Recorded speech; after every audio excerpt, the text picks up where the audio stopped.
Guys, I don't have a project video for you this week. Those of you who are subscribed to my vlog channel will know that I'm actually in Virginia on a much anticipated mini vacation, seeing my wife. I haven't seen her since June 22nd. She's in the military and she's been out in Fort Lee, Virginia for a little while, so I'm actually going to go out there and spend about a week and enjoy relaxing and just spending time. So no project video for you this week, but instead of having absolutely nothing for you, I'm going to show you throughout my house some projects that I have created previously, some in videos and some not in videos.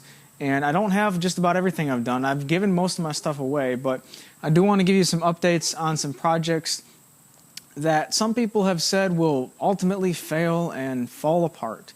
And luckily everything is doing just fine. So anyway, let's go inside and I'll show you around. Also, real quick, this video was shot with my GoPro camera.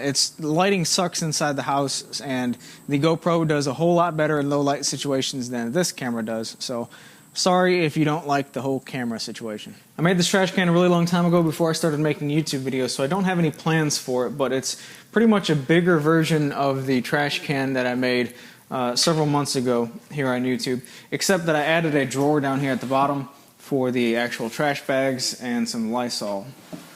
I used to stain everything that was coming in the house amber shellac and use black hardware. We really liked that look for a long time, but it started to not match anything else that we've had, so we're starting to transition back into like a neutral brown stain.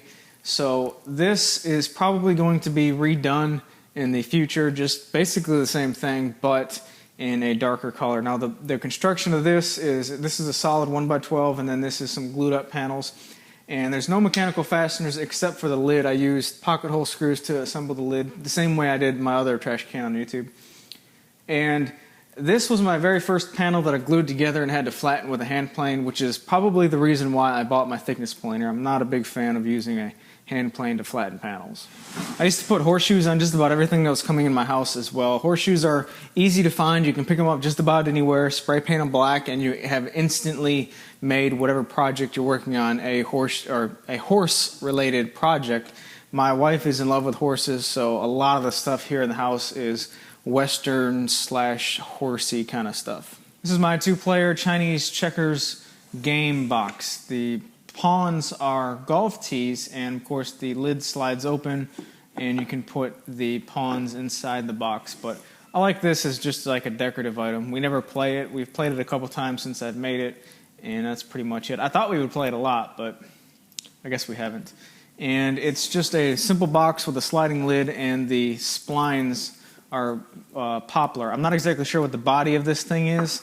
I salvaged the material from a headboard, and this was a couple months ago I made this project. But anyway, it's a good little decorative item, not really so much a heavily used item. It's my pocket hole step stool that actually never got used as a step stool. It's nothing but poplar, and there's a bunch of staple holes everywhere. I think this was a mattress salvage. If I'm not mistaken, it was. And it never got used as a step stool. The first night I made it, I brought it home, set it in front of my sofa, and realized, hey, that's a perfect size for a footrest for when you're sitting on these sofas. And here lately, I've actually been using it as a food tray to eat off of, because to me, having your food up here closer to you while you're sitting on a sofa is more comfortable to eat off of than if you're using one of those traditional size TV trays or something where the food is actually pretty much on your lap. So never got used as it was originally intended to be used, but it does get a lot of use. I have a lot of plans to do some indoor furniture and different things around the house, but I can't really start on them without my wife being here, because I want to discuss them with her. We still have some details to work out as far as exactly what we want. But just to give you some ideas of what I want to do inside is, this wall is, the living room is vaulted on this side only, so it's like 16 feet up in the air, something like that, 14 or 16 feet. And the previous owners put this trim board across about halfway up. And what I'm wanting to do to kind of break up the space is, from the trim down, I want to make a wood plank wall, just random widths and different colors of wood throughout this entire wall. And right here where this doorway is, I want to make a sliding barn door to cover that off. This is the 2 spare bedrooms and bathrooms. So if we could just cover this off when not in use, that'd be really cool. And I also have plans to make new end tables, a coffee table, and some type of media console for all the electronics next to the television. But as of right now, those are just ideas. Once my wife gets back and we can discuss it, then we can turn the ideas into plans, and that will be fun whenever the time comes. This is one of the spare bedrooms of the house, and I'm using it as my office, and it's pretty much a spot for all of the spare junk to go that we really don't have a place for. So this is my 2x4 half-lap chair, and I only ended up making one of these because this sits way too vertical and it's incredibly uncomfortable. You sit extremely straight up, and I like to be a little bit relaxed. The reason I have it here is because you do sit straight up, and it's good posture, I guess, if you're doing long-term sitting, like if I'm editing a video or something like that. But it turned out great. All the joints are still nice and smooth. It's 2x4s. Absolutely no problems with the project itself, other than it's just uncomfortable. This is what I would call a multi-purpose table slash desk. I originally made this for my wife several years ago for a computer desk, and she used it for one for a while. Then we found out that our large dog kennel, dog crate, whatever you want to call it, slid in there with like a half inch to spare on all sides. It was just absolutely perfect fit, and the dogs really enjoyed that as far as being closed off on 3 sides, until they just absolutely didn't really need a kennel. So we got rid of that, and I turned it back into a computer desk. I actually just put my computer stuff on it and called it a computer desk again. But this is nothing more than a piece of glass on top, but all the wood is 1x6s. That there's no glue in this whole project. It's just 1x6s that are pocket hole screwed together to form a top. Same thing with the sides, both sides, and then the back side goes down about halfway.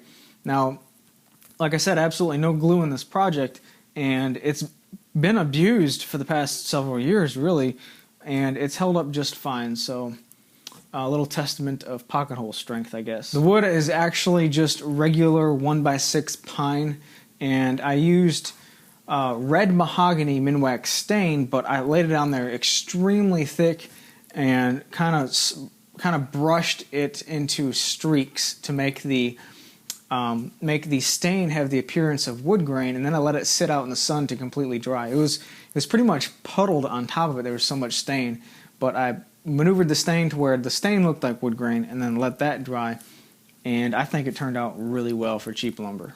I've made a lot of blanket chests. This is the second one that I've ever made. This was a present for my girlfriend at the time, which is now my wife, and we've held on to it for a few years, and it's holding up just fine. Absolutely nothing wrong with it. It's just regular pine 1x material, pocket holes screwed together on the inside, and then some pine plywood to cover up the pocket holes from the inside. So if you open this up, it's just a flat piece of plywood all the way around all 4 sides, but on the outside it gives you that appearance of a traditional floating panel blanket chest. This is another example of the amber shellac that we used to use a lot, and it's just so hard to match it with other furniture, so we're going to go with a more neutral brown color for everything going forward. And I don't think we'll ever get rid of this one, though. We use it a lot. This thing is actually full of, well, believe it or not, blankets. This is the project that I've got the most negative feedback on as far as comments. A lot of people said that this was going to fall apart because I put it in a bathroom environment where there's going to be more humidity. This is a toilet cabinet made from 2x4s that I originally had over the toilet in the master bathroom at the apartment I lived in. Here we have much larger cabinets above the toilet, so I can't necessarily take them down without doing a lot of sheetrock work to fix them because they're caulked in, and it's just so much easier to just find another use for this than it would be to actually put this up in the bathroom. So I'm not going to use it. I don't know what I'm going to do with it. I really like the way it looks out. It's probably my most favorite project that I've ever made, and the reason I got so much negativity about it was because this is resawn 2x4s. This is a solid pine 2x4 panel that these joints right here are half-lap joints, and on the inside of the square is a rabbet that this panel sits inside, and I really pounded it in there when I built this. And a lot of people said the expansion contraction, this is going to fall apart, never should have done that, and blah, blah, blah. Well, this has held up really well. I've had absolutely 0 problems out of it.